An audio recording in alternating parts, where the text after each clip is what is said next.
حدوديهيسا أمنيهيسا waxaa mas'uul ka ah guud ahaan dawladda federaalka Soomaaliya ciidamada inta jooga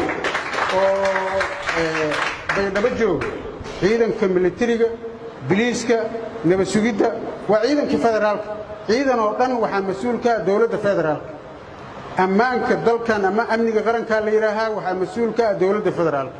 annaga waxaan ka midnahay dawladda federaalka haddii ciidankii inta joogay hay'adaha amniga inta maamul iyo dawlad baa ka dhisan system kii jiray ay codsadeen maadaama doorasho lagu jiro si ammaanka loo sugo ayaga codsigooda uu ku yimid wasaaradooda amniga iyo hay'adaha amniga ay codsadeen ciidankii joogay in ciidamo kale lagu xoojiyo ma qaran baa la dumiyay madal baa la dumiyay ciidanka intuu ka yimid ciidamo amisom joogan oo dhowr nooc amisom police joogo amisom kala joogto waxa kale oo joogo ciidanka militariga oo dawladda federaalka iska lahayd waxaa jooga ciidanka biliiska waxaa jooga ciidanka nabad sugidda amni baa la sugaa bismillahir rahmanir rahim assalaamu alaykum wa rahmatullahi wa barakatuh qeyrtood islaam ya dilahantii meel kasta joogtaan soo dhawaada asxaabay soo dhawaada waqtiga joogiga waayahay wareyn noo soo biir oo asxaabteena ka mid noqo oo page-ka hadii aad ku cusub tahay follow inoo dheh muuqaalka hadii ku soo gaarna share iyo like inta la noogu qabo waayahay khilaafkii u dhaxeeyay dawladda federaalka Soomaaliya iyo maamulka oo hogaamiyo ninka la yiraahdo Cabdicasiis lafta gareen oo horta meeshii ugu xumeed gaaray bartii ugu xumeed ayuu horta maraya khilaafkii Cabdicasiis lafta gareen waa ninka hadda aragtaan saa u hadlayo oo dhahayo wax walba dawladda ayaa ka mas'uul ah maanta wuxuu taagan yahay dawladda federaalka waxa la yiraahdo anigu ma aqaanba koonfur galbeed anaa ka taliyo amarkayga ka soconayo wax la yiraahdo dawlad iyo federaal iyo xasan sheekh iyo waxa midna ma garanayo taagan yahay hadda waa ninka hadda sidaan u hadlayo oo dhahayo dawladda ayaa naga mas'uul ah nabada fadeena nabad ayaan fadeena ayuu leeyahay markaan aad u jeedaan oo hadlayo waayahay markii xildhibaano oo federaal ka mid ah koonfur galbeed ay ka degeen oo Cabdicasiis lafta gareen ay u tageen oo halkaas ay ku kulmeen sirdoonka Itoobiya dawladda aad ay ugu xumaatay dawladda federaalka arintaasi aad ay ugu xumaatay waxa la sameeyay markaa dawladdu waxay sameysay markaa shakhsiyaadka ka soo jeedo koonfur galbeed oo lafta gareen maamulkiisa ka mid ah ee Muqdisho jooga waxa amar lagu soo rogay in aysan Muqdisho ka bixin warqadna waxa laga geeyay garoonka oo maamulka garoonka waxa la yiri dadkaasi kama dooli karaan garoonka waa dad qaas oo la tuhunsan yahay weeyo maadaama koox intee marka hore jabsatay baydhabo ka degtay ka bacdina sirdoonka Itoobiya la fariisteen ayagoo ah xildhibaano federaal ah oo Soomaaliyeed ayagoo ah ayay waxay la fariisteen oo ay la kulmeen cadawga Soomaalida waayahay dawladda marka meeshaasi aad ay arintaas uga xumaatay hadda marka waxa lagu soo rogay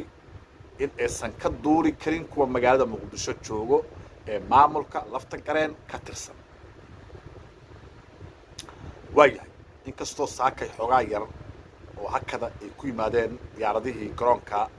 cadda ee u duulayay dhanka iyo baydhabo saacada ayaa xoogaa hakad ku yimid ayadoo intaas laga baarayo dadkii la tuhunsanaa dad ka mid ah inay ku dhex dhuumanayaan shacabka ka bacdina markii laga waayay diyaaradihii waa la fasaxay oo degaankii baydhabo halkaas ayaa loo fasaxay waayahay dawladda marka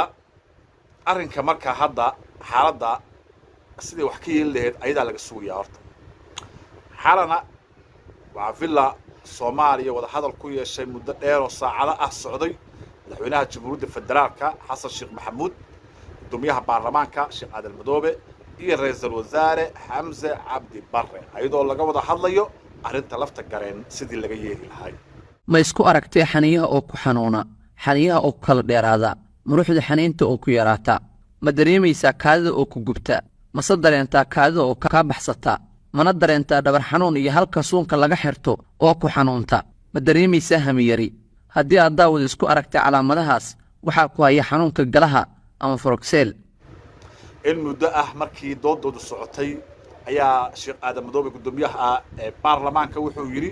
bal aniga jaaniskii ugu dambeeyay bal hal siiyo Cabdicasiis anaa la hadlayay isla markii taleefon ayuu ku qabtay cabdicasiis si kasta markii loola hadlay wuxuu soo istaagay horta waxaa la yidhi xamar imow maamulkii abaalkii aa ka tirsaneed oad hogaaminaysay halkaas ha inoo joogo laakiin waxaa loo baahan yahay inaad u timaadid madaxdii dalka ugu sarraysay si bal loo wada hadlo oo bal xal looga gaaro arrintan yani soo cusboonaatay ee u dhexaysa dowladda iyo maamulkaada wuxuu yidhi aniga xamar ma fadow xamar haddii kooye layhiree oo yidhi waaba layxiraa yidhi haddaan xamar imaadaba xamar haddaan imaado anigu waa layxiraa ha uma soo socdo xamar mana imaanayo anigu bartaydaas iyo waxaa aqaanaa baydhabo iyo etoobiyaankaasaan aqaanaa oga cid kaloo aan aqaano ma jirto ayuu soo istaagay sheekh aadan mudoobe markuu war kasta u sheegay koryo hoos ka maray wax kasta yacni u hoga tusaaleeyey waa uu diiday ninka la yidhahdo lafta gareen wuxuu yidhi maya xamar mafadow arrintii markaa kolletaba dowladda weli go-aan kama qaadan kolletaba waxaa la rajaynayaa inay dowladda go-aan adag ay ka qaadato arrinta cabdicasiis lafta gareen runtii marka inkastoo dad badanna ay leeyihiin wadahadal arrinta ha lagu dayo laakiin dowladdu maxay samayn kartaa dowladdu cabdicasiis lafta gareen maxay ka qaban kartaa weeye su-aasha miiska saarana waxay tahay oo in la isweydiiyo u baahan dowladda maxay ka yacni ay ka qaban kartaa ninka la yidhahdo cabdicasiis lafta gareen mowqif nuucee ah ayay dowladda ka qaadan kartaa taa marka waxaa laga sugayaa dowladda federaalka ayaa laga sugayaa halkii ay ka istaagi lahayd cabdicasiis lafta gareen iyo hawshiisa cabdicasiis waa caddaystay cabdicasiis waa caddaystay ha aniga wuxuu yidhi bujo ma rabo yidhi xamarna uma soo socdo laygu gaadi maa layguna xiri ma ayuu yidhi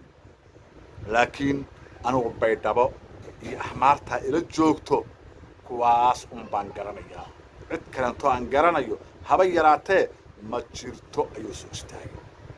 sida cabdicasiis waa cabsaday lafta gareen ha lafihiisa u cabsaday dowladdan hadda tabar dhaaxa ayada laftigeeda ma laho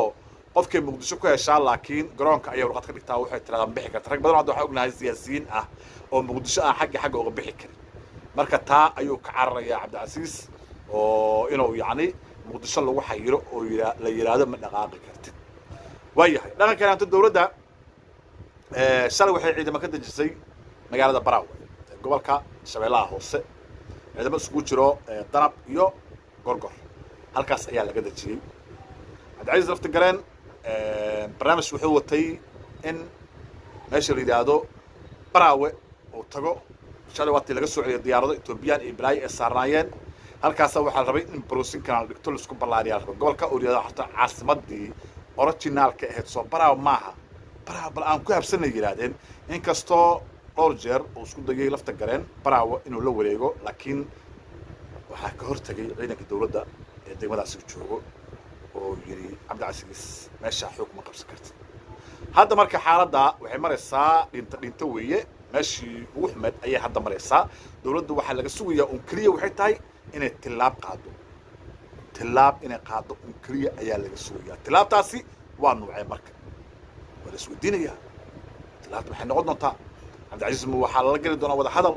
cabdicasiis maan dhegtaa la soo qaban doonaa oo qoorta miyaa lagu soo dhigi doonaa waxyaalahaas ayay dadka isla dhex marayaan laakiin waxaan sugaynaa dowladda go-aanka ay ka qaadato cabdicasiis lafta gareen cabdicasiis asaga warkiisu waa cad yahay asaga warkiisu waaba cad yahayba banaanku iskeena ninkaan gabasho ma leh ninkaan etoobiyaan ayuu isku halaynayaa dowladda marka ayadaa laga rabaa marka siday marka cabdicasiis lafta gareen ku soo xerogelin lahayd ama qaab awood ha u isticmaasho ama qaab diblomaasiyadeed siday noqotaba waxaa la rabaa cabdicasiis in axmaara laga soo reebaa la rabaa un bas in axmaara laga soo reebo ayaa la rabaa oo go-aanka dowladda uu yani qaato un basaa la rabaa wax kala lagama rabo cabdicasiis marka waa arki doonaa insha allah wixii ka soo baxo haddii ilaah yidhahdo dhammaan waa idin salaamayaa muuqaalkaa ha laga fogeeyo sheertaya like-ta asalaamu calaykum waraxmat ullaahi wabarakaatu